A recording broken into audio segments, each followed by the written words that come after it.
I'm crawling through a passage I just found behind my bedroom wall. I've lived here 3 days and had no idea this was here. Oh my God. Oh my God, there's a mattress in here. Food containers.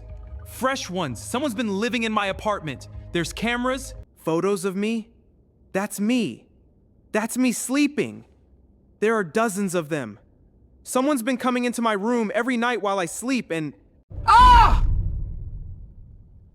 I am finished. Alas, the scratches weren't rats after all. There's someone in the shadows.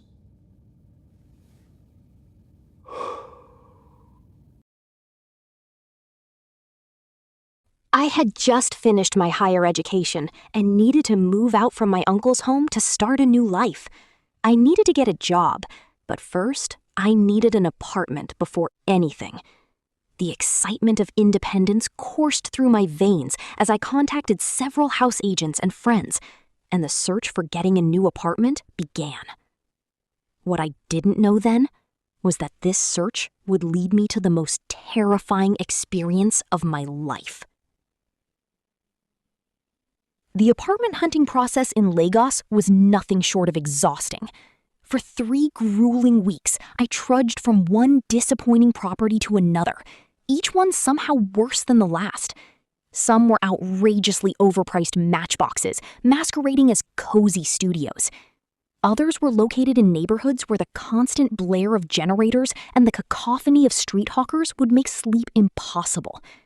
A few had landlords who eyed me with such suspicion you'd think I was planning to run a criminal enterprise from their properties.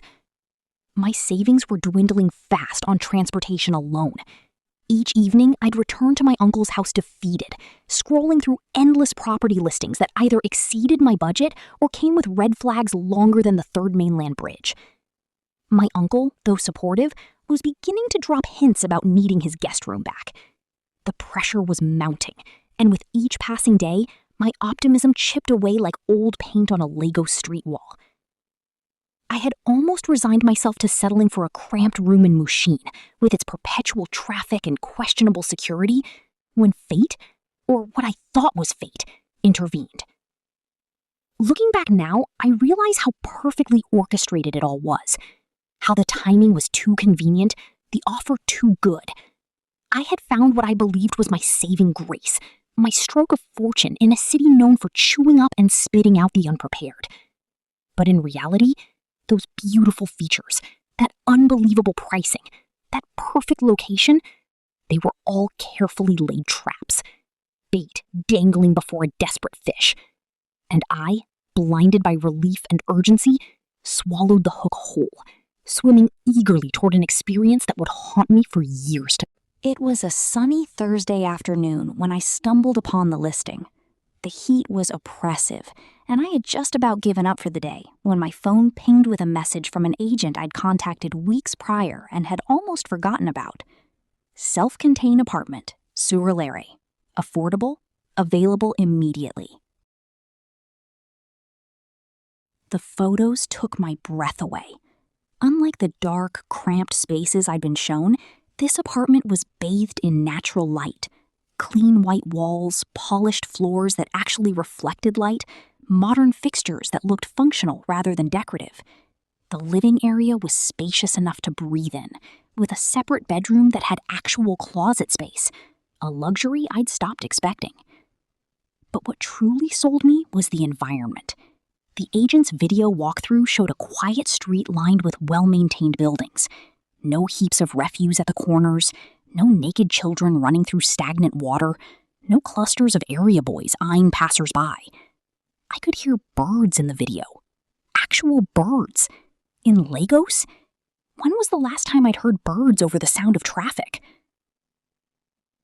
The rent was almost suspiciously affordable, 30% below the market rate for such a property in Surulere. The agent explained that the landlord was an elderly man who preferred reliable tenants over maximum profit, someone who valued his property's care over squeezing every naira. It seemed too perfect, almost fairy tale-like. But I was tired, desperate, and frankly, running out of options.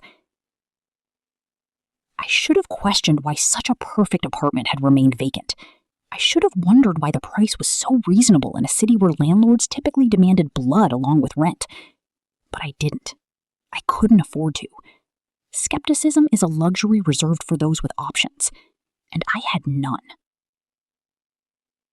The relief that washed over me when the agent confirmed my viewing appointment was almost spiritual. After weeks of disappointment, rejection, and near hopelessness, I finally had a real prospect. That night, I could barely sleep, my mind racing with possibilities. How I'd arrange my modest furniture, where I'd set up my small workspace, how I'd finally have privacy to build the life I'd been dreaming of. Lagos had a reputation for being unforgiving to newcomers, for crushing dreams as casually as one might crush an insect. The city was a concrete jungle where only the shrewdest survived, where every transaction carried an undercurrent of potential exploitation. But here I was, apparently beating the odds. I felt like I'd won a lottery I didn't know I'd entered. My uncle noticed the change in my demeanor immediately. "You're smiling," he observed over breakfast. "Did you find something?" "I think I finally got lucky," I replied, unable to contain my grin. If only I had known then that luck had nothing to do with it, that what awaited me wasn't fortune, but something far more sinister, that my smile would soon freeze into an expression of terror that would take months to fade. The viewing was scheduled for the following afternoon, but when I arrived, the landlord was already there, waiting with an impatience that should have been my first warning. He was a thin, wiry man, probably in his late 60s, with eyes that never quite met mine, and a handshake that was over before it began. "We need to be quick," he said, already walking toward the building. "I have another appointment." The agent shot me an apologetic look, but said nothing. I followed, my excitement overriding any concerns. The landlord's tour was perfunctory at best, a rapid-fire sequence of pointing and naming. Kitchen, bathroom, bedroom, living room. Everything works. He moved through the apartment like someone fleeing a crime scene, his sentences clipped and rushed. When I tried to ask about water supply, he waved dismissively. "Regular. Very regular. You'll have no problems." I attempted to inspect the bathroom fixtures more closely, but he was already at the door. "The other tenant is waiting," he urged. "If you want it, we do the paperwork now. If not..." He shrugged, the implication clear. The pressure tactic was obvious, almost comically so. But it worked. The fear of losing this apartment, of returning to my uncle's house defeated, of continuing the exhausting search, it all clouded my judgment. The apartment was beautiful. The price was right. What else did I need to know? "I'll take it," I heard myself say. The landlord's expression didn't change. No smile, no satisfaction, just a curt nod. "Good. Let's do the papers." The entire documentation process took less than 30 minutes. He had the contract pre-prepared, requiring only my signature and details. I barely had time to read through the terms before he was pushing the pages toward me, pen extended. "Standard contract," he assured me. "Same one all my tenants sign." I should have insisted on reading every clause. I should have asked why he was in such a hurry, why he couldn't spare 20 minutes for a proper tour of a property I'd be living in for at least a year. But I didn't. I signed, paid, collected my keys, and watched him disappear down the stairs with a speed that suggested genuine.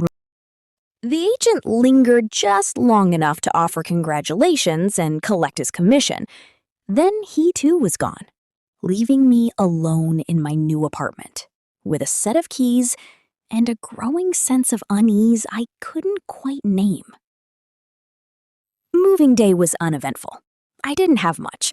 A single bed, a small television, a few bags of clothes, some kitchen essentials. My uncle helped me transport everything in the back of his friend's pickup truck. making jokes about how I was finally becoming a Lagos big boy with my own place. The first day passed in a blur of unpacking and arrangement. The apartment was indeed as beautiful as it had appeared, though I noticed small signs of neglect here and there. Dust accumulated in corners, a faint musty smell in the bedroom closet, some stains on the kitchen tiles that suggested previous spills inadequately cleaned. But these were minor issues, easily addressed. I spent the afternoons scrubbing and organizing, playing music from my phone, genuinely happy. As evening fell, I stood in my living room, surveying my handiwork with satisfaction. This was mine. My space. My fresh start. That night, I slept the deep, dreamless sleep of the truly exhausted and content. It was the last peaceful night I would have in that apartment. The second night was when things began to unravel. I was lying in bed, drifting in that pleasant space between wakefulness and sleep, when I heard it. A soft, intermittent scratching sound. It seemed to be coming from the wall behind my headboard, barely audible, but persistent enough to pull me back to consciousness. Scratch, scratch, pause, scratch.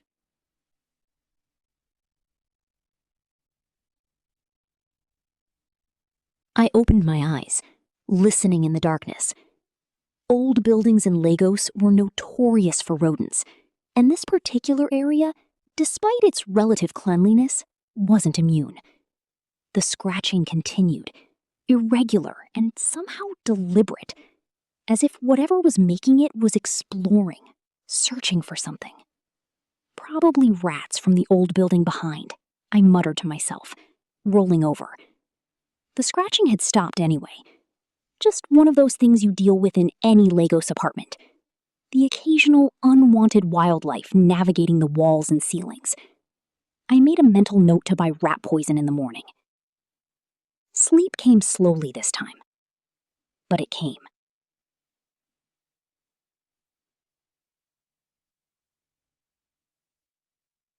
Over the next day, small peculiarities began to emerge.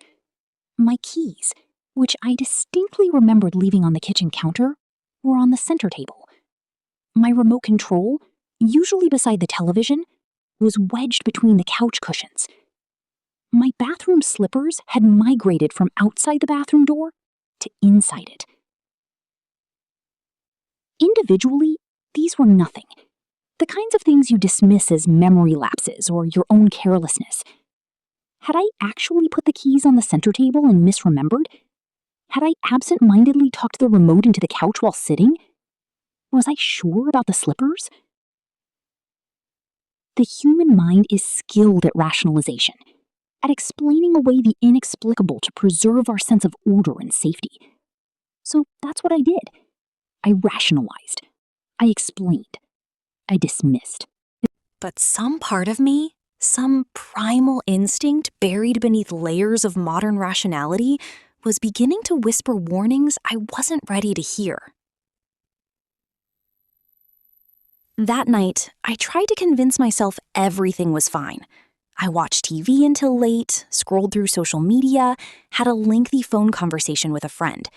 Anything to avoid acknowledging the low-level anxiety that had taken root in my chest. When I finally climbed into bed, I was determined to get proper rest. Tomorrow was Friday, and I had a job interview lined up. I needed to be sharp, focused, not paranoid about misplaced keys and imaginary noises.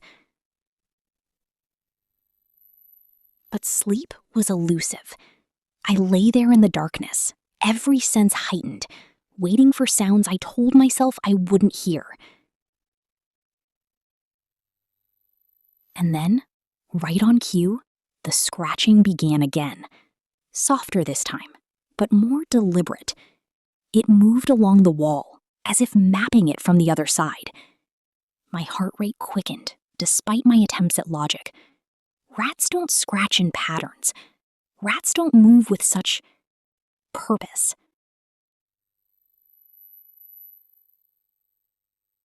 I tried to focus on my breathing, to calm the rising panic. "It's nothing," I whispered to the darkness. "Old building, settling foundations, pipes, perfectly normal." But my body knew what my mind refused to accept. Something was wrong. Fundamentally, terribly wrong.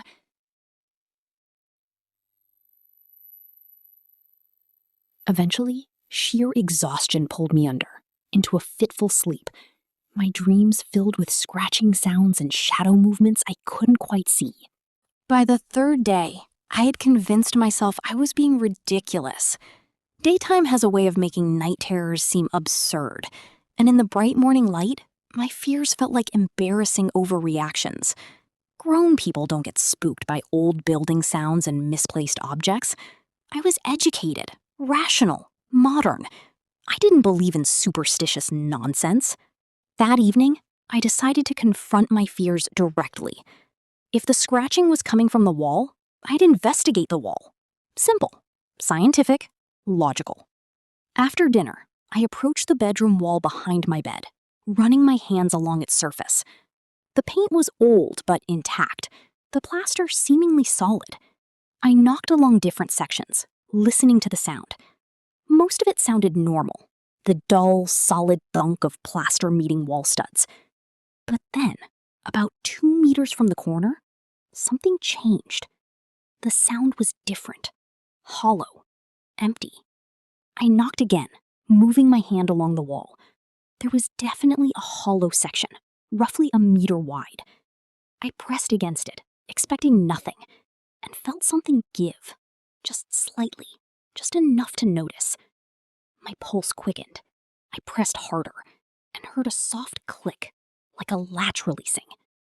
Part of the wall shifted inward about 1 inch, revealing it wasn't actually wall, but a cleverly disguised panel. The seams had been so expertly painted over that they were invisible to casual observation. Only the hollow sound had given it away. With trembling hands, I pushed the panel further. It swung inward on hidden hinges, revealing a dark opening, narrow, perhaps 2 feet wide, barely tall enough to crouch through. A crawl space or passage of some kind, its depths swallowed by absolute. Every instinct screamed at me to close the panel, to leave the apartment, to call someone, anyone. But curiosity is a powerful force, especially when mixed with the need to know, to understand, to not be driven from your own home by fear and ignorance. I grabbed my phone, turned on its flashlight, and aimed it into the opening. The beam revealed a narrow passage, roughly constructed, leading deeper into the building's structure. The walls were bare brick, the floor covered in dust that showed clear disturbance marks. Something or someone had been using this passage recently. My mind raced. Was this original to the building? Some kind of maintenance access? But then why disguise it so carefully? Why not mention it? The answer waited in the darkness ahead, though I didn't know it yet. Taking a deep breath, I made a decision that would change everything. I got down on my hands and knees and crawled into the passage. The space was cramped and uncomfortable, forcing me to crawl slowly. The air was stale and thick with dust that made me want to cough. My phone's light bounced off brick walls on either side, creating moving shadows that played tricks on my peripheral vision. After about 3 meters, the passage opened up slightly, allowing me to crouch rather than crawl.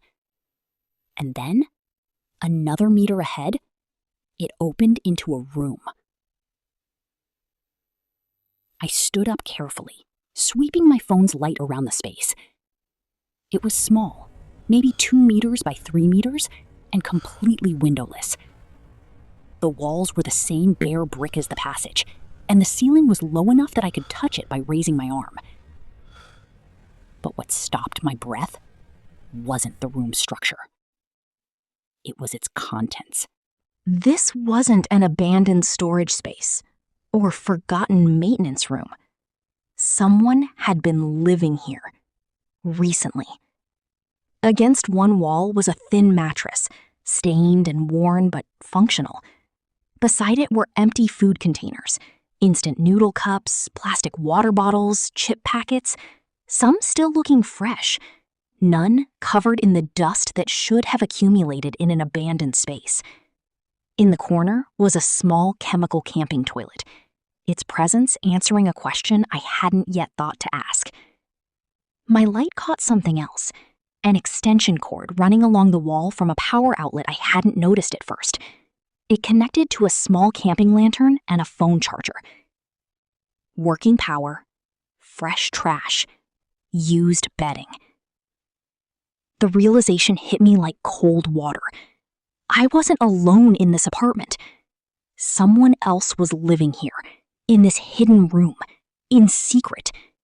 Someone who had access to my space, who could move through that passage whenever they wanted, who had been the scratching sounds, the moving objects, the sense of being watched. It all made horrifying sense now. My hands shook so badly I nearly dropped my phone. Part of me wanted to run, to crawl back through that passage and never look back. But I was frozen, my mind struggling to process what I was seeing, what it meant. Who was living here? How long had they been here? Did the landlord know? Of course he knew. He had to know. The rushed viewing, the hurried contract signing, his eagerness to get me in and himself out. He knew. I was about to retreat when my light caught something else on the opposite wall. A small shelf, roughly constructed from pieces of wood, holding various items. With legs that felt disconnected from my body, I moved closer. The shelf held a collection that made my blood run cold. A hairbrush that wasn't mine. A coffee mug from the previous tenant, perhaps. A pair of reading glasses. Some jewelry. A woman's bracelet. Some earrings. A men's watch. Keepsakes? Trophies? And then I saw the cameras. 2 small wireless cameras, the kind you could buy cheaply online, sitting on the shelf with their lenses pointed toward the entrance to the passage. Not active now, but clearly functional, their little LED lights dark but present. Whoever lived here was watching, recording, documenting. My mind was screaming now, a high-pitched internal alarm drowning out rational thought. I needed to leave. Now.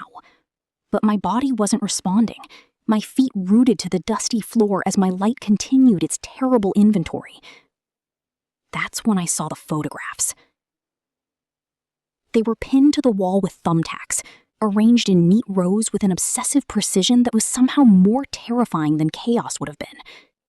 Dozens of photographs, maybe more than 100, creating a grotesque gallery in this hidden room. My hands trembled as I moved closer, my phone's light revealing the images one by one. Photos of my apartment from the inside. Multiple angles, different times of day. Some clearly taken before I moved in, showing the empty rooms I'd barely glimpsed during that rushed viewing. The perspective was low, as if taken by someone crawling or crouching. Someone emerging from that passage to photograph the space while it was vacant. But then came the recent ones. Photos of my things. My bed, freshly made. My kitchen, with my dishes in the drying rack. My couch, with my laptop sitting on it. My bathroom, with my toiletries arranged on the sink. Every room, every corner, comprehensively documented. And then, the ones that made my legs finally buckle. Photos of me. Me unpacking boxes on moving day. Me cooking in the kitchen. Me watching TV on the couch. Me standing at the window, looking out at the street. Me sleeping. Multiple photos of me asleep in my bed, taken from different angles, different nights. The perspective was always the same, from the foot of the bed, looking up at my unconscious form. In some, I was on my back. In others, curled on my side. One showed me with my arm flung over my head, mouth slightly open, completely vulnerable. Someone had been entering my bedroom while I slept, standing over me, photographing me. How many times? How many nights? Every night? The scratching sounds. They weren't rats. They were the sound of someone moving through the passage, emerging into my apartment, moving through my space, violating my privacy in the most intimate way possible. I was going to be sick. The adrenaline that had frozen me now propelled me into action. I stumbled backward, my phone slipping from my shaking hands and clattering to the floor.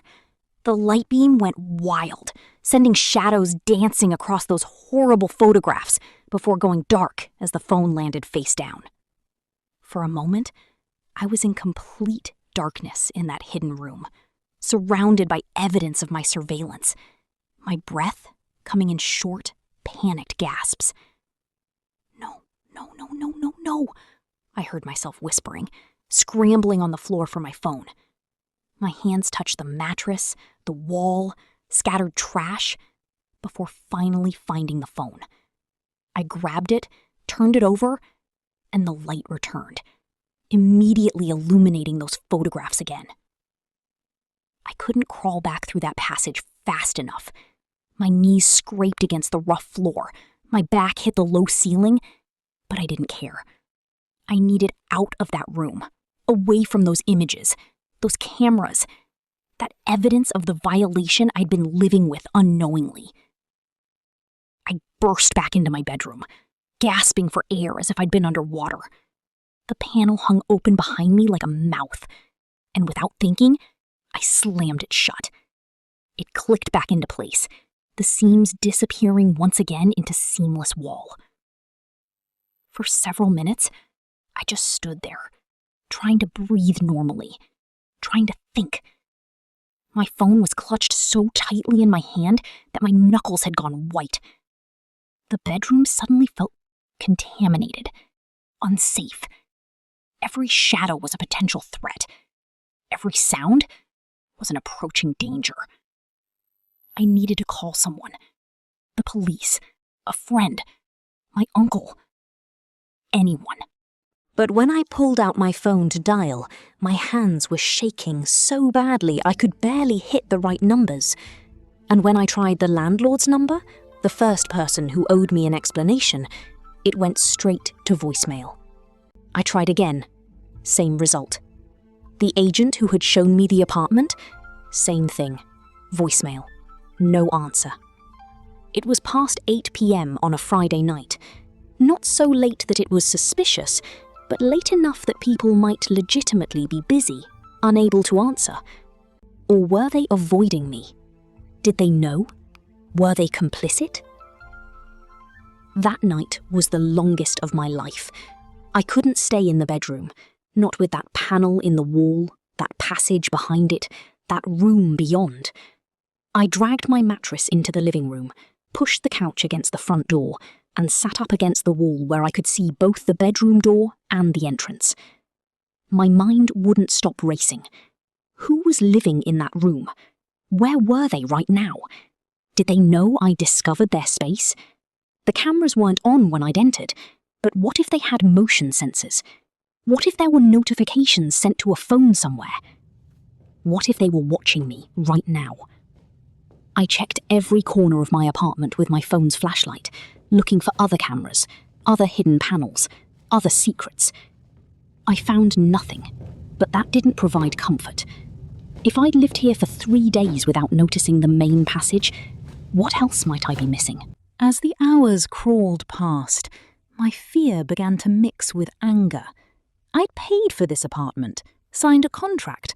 I was the legal tenant. Someone was violating that, violating me. And the people who should have answers, the landlord, the agent, were conveniently unreachable. Around 2 a.m., exhaustion began to win its battle with adrenaline. My eyes grew heavy despite my best efforts. I made myself coffee, splashed cold water on my face, but my body was demanding rest it had been denied. "Just stay awake," I whispered to myself. "Just until morning. Then you can figure this out." But I couldn't. Despite everything, despite the fear and the anger and the violation, my body's needs overtook my mind's protests. Somewhere around 3 a.m., still sitting against the wall with all the lights on, I fell asleep. And that was a mistake.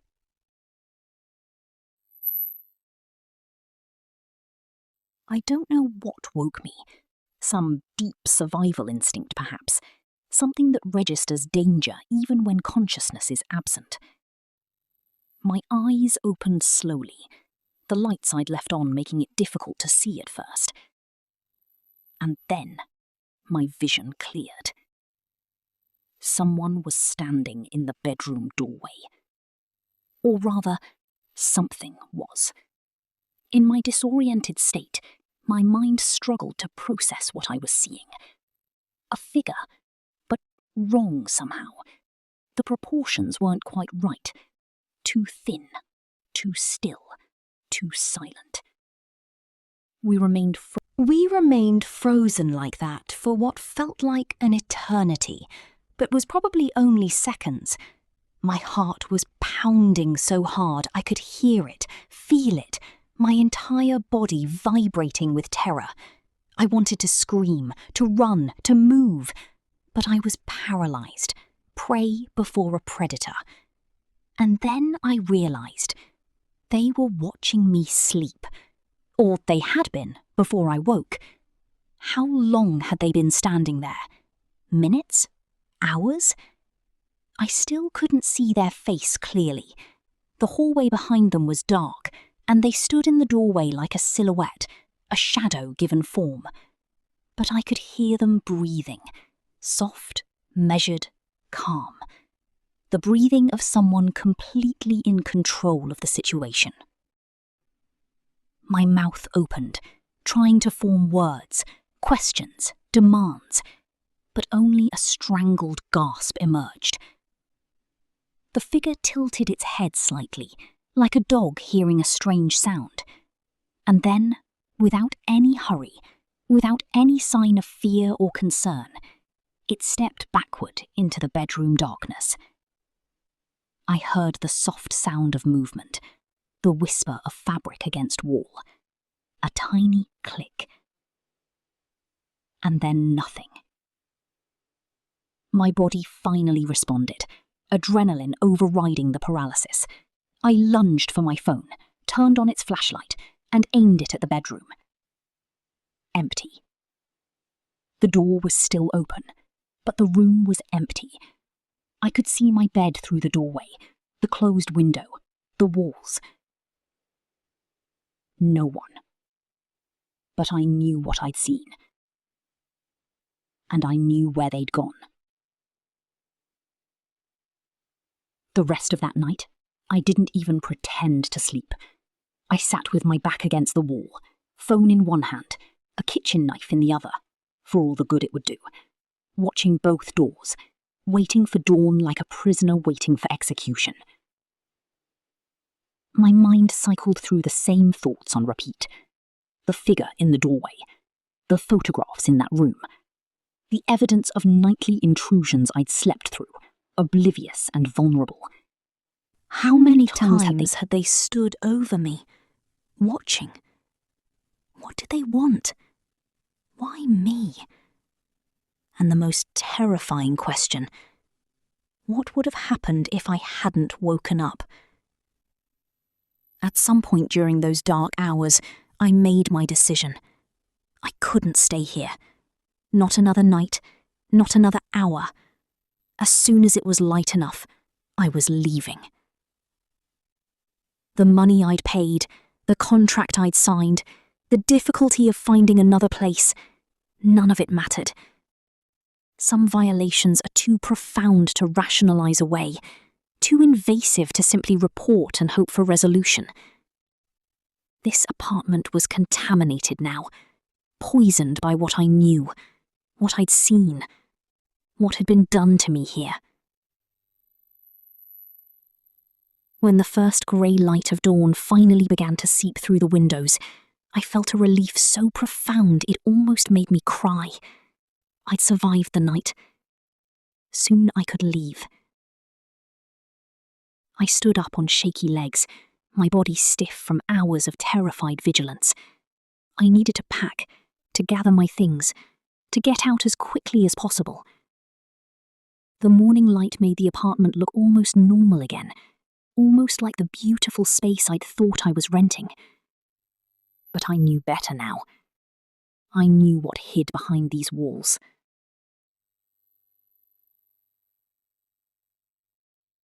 I moved quickly, throwing clothes into bags with no care for organisation. My few belongings hadn't been unpacked properly anyway. One small mercy. The TV could stay. The furniture could stay. I wanted nothing from this place except my personal items and my safety. As I packed, my mind kept returning to that hidden room.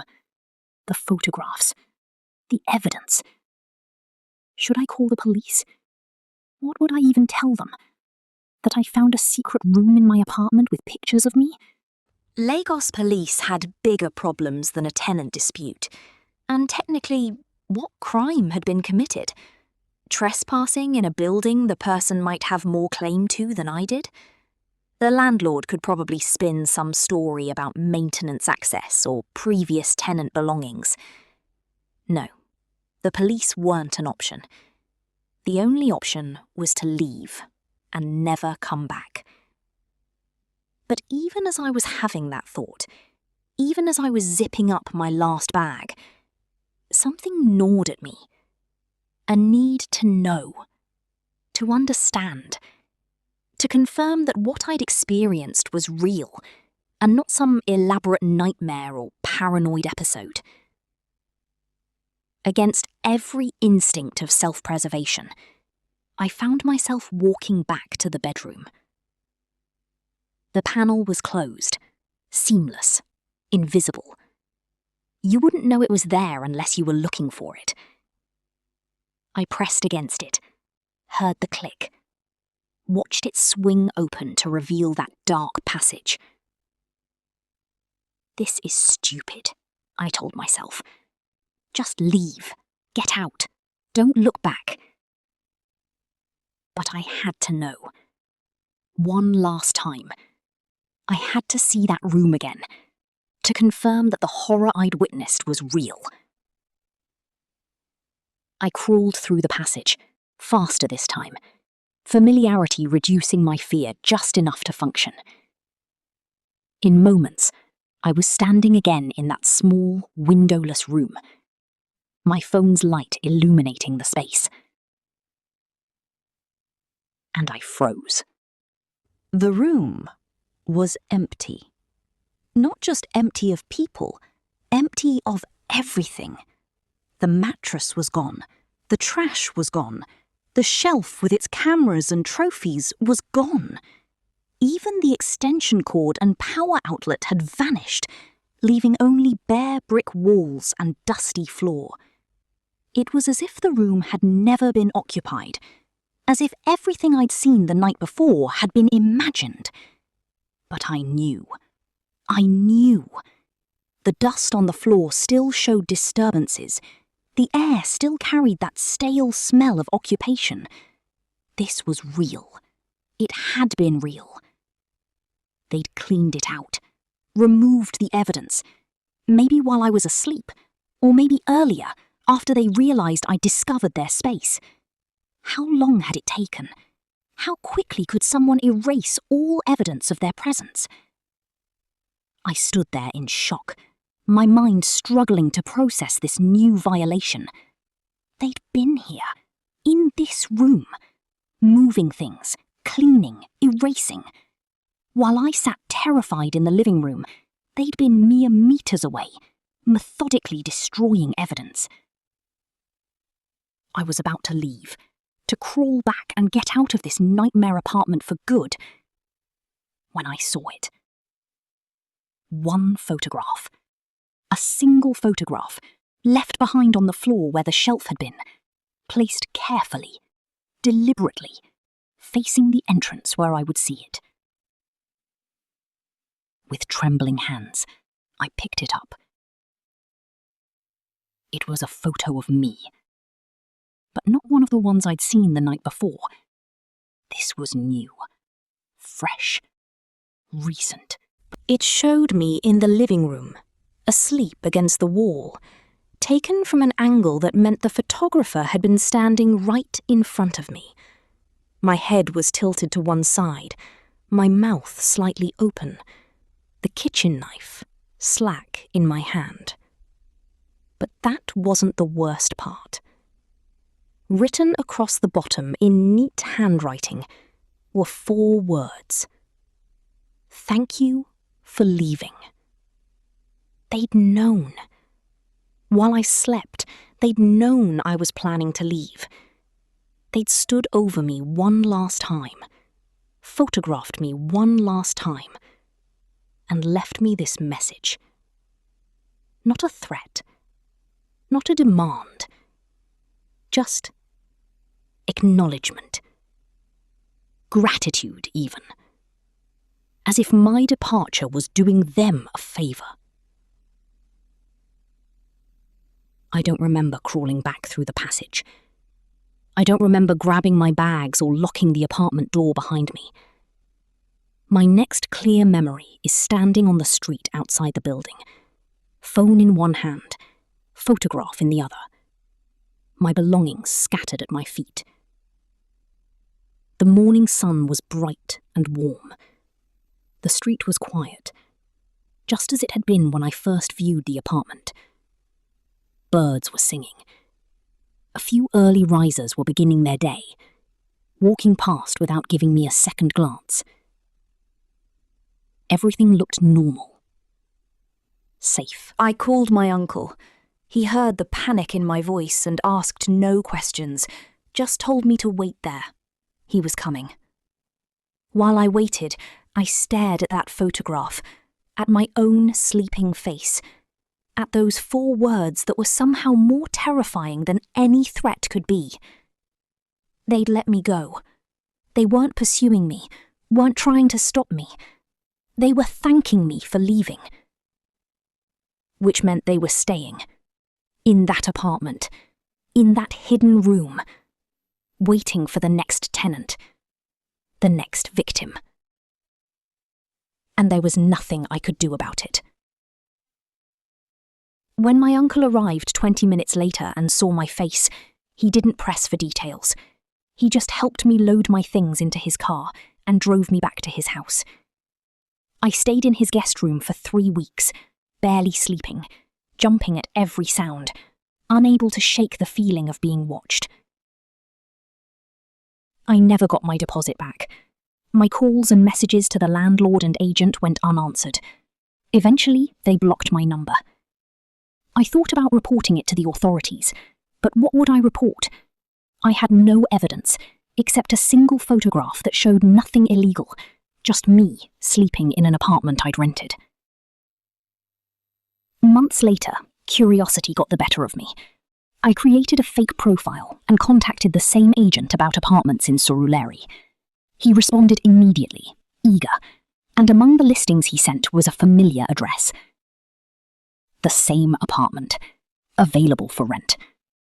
Just became vacant, the message said. Very popular property, won't last long. The photos in the listing were the same ones I'd seen when I first found the place. Beautiful, clean, bright, perfect. A trap waiting to be sprung. Bait waiting for the next desperate tenant. I wanted to warn whoever might rent it next, but how?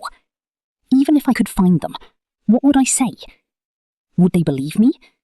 Or would they, like I had been, be too desperate, too hopeful, too eager for a fresh start to listen to warnings about hidden rooms and secret watchers?